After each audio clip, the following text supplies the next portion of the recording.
ప్రతిష్టాత్మకంగా ప్రారంభమైన Amaravati shopping festival రాజకీయ వివాదాలకు కేంద్రంగా మారింది.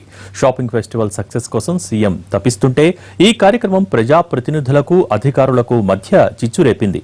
దీంతో అనుకున్నది ఒకటి అయినది ఒకటి అన్నట్టుగా పరిస్థితి దిగజారుతూ అందరిలో చర్చనీయాంశంగా మారింది. అసలింతకీ అక్కడ ఏం జరుగుతోంది?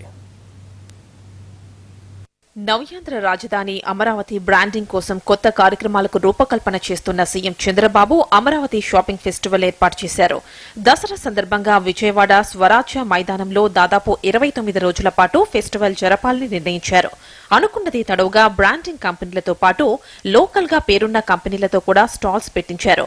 ప్రముఖ హోటల్స్ కూడా స్టాల్స్ తెరిచాయి. అమరావతి షాపింగ్ ఫెస్టివల్ విజయవంతం చేసే బాధ్యతను సీఎం కృష్ణా జిల్లా కలెక్టర్ బాబు, విజయవాడ మున్సిపల్ కమిషనర్ వీరపాండ్యన్లకు అప్పగించారు. అప్పటికే సీఎం వద్ద వీరికి మంచి పేరు ఉండటం, మరోసారి కీలక బాధ్యతలు వెతుక్కుంటూ రావడంతో ఇద్దరు అధికారులు రెచ్చిపోయారు. అమరావతి షాపింగ్ ఫెస్టివల్ సక్సెస్ సంగతి పక్కన పెట్టి వీధి వ్యాపారులపై తమ ప్రతాపం చూపించారు.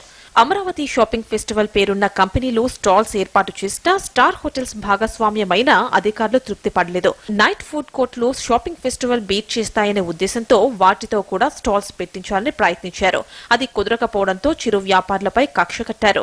వ్యాపారులపై కేసులు పెట్టడంతో పాటు తినుబండారాలు నేలపాలు చేసే విధంగా వ్యవహరించారు. ముఖ్యంగా విజయవాడ కమిషనర్ వ్యవహార శైలిపై ఆగ్రహించిన వ్యాపారులు రాత్రంతా కమిషనర్ నివాసాన్ని ముట్టడించారు. దీంతో పరిస్థితి ఉద్రిక్తంగా మారింది. అటు వ్యాపారుల ఆందోళనకు ప్రజాప్రతినిధులు మద్దతు పలకడంతో వ్యవహారం మరో మలుపు తిరిగిందే. అప్పటికే కలెక్టర్, కమిషనర్ వ్యవహార శైలిపై ఆగ్రహంగా ఉన్న జిల్లా ప్రజాప్రతినిధులు షాపింగ్ ఫెస్టివల్ పంచాయతీని చంద్రబాబు వద్ద పెట్టారు. గతంలో కూడా అధికారులపై ఫిర్యాదులొచ్చినా వీరి పనితీరు నచ్చిన చంద్రబాబు అందరితో సర్దుకుపోవాలని హితవు చెప్పి వదిలేశారు. కానీ ఈసారి మాత్రం ముఖ్యమంత్రి గట్టిగానే క్లాస్ పీకినట్లు తెలుస్తోంది. షాపింగ్ ఫెస్టివల్ ను విజయవంతం చేయమంటే కొత్త సమస్య తెచ్చిపెట్టారా అని ఆగ్రహం వ్యక్తం చేశారు.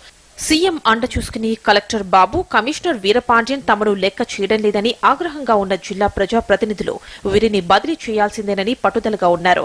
అయితే ఇప్పటి వరకు ఈ అంశంపై పెద్దగా దృష్టి పెట్టని చంద్రబాబు షాపింగ్ ఫెస్టివల్ పంచాయతీ తర్వాత ట్రాన్స్ఫర్లు ఖచ్చితంగా చేస్తారని ప్రజాప్రతినిధులు భావిస్తున్నారు.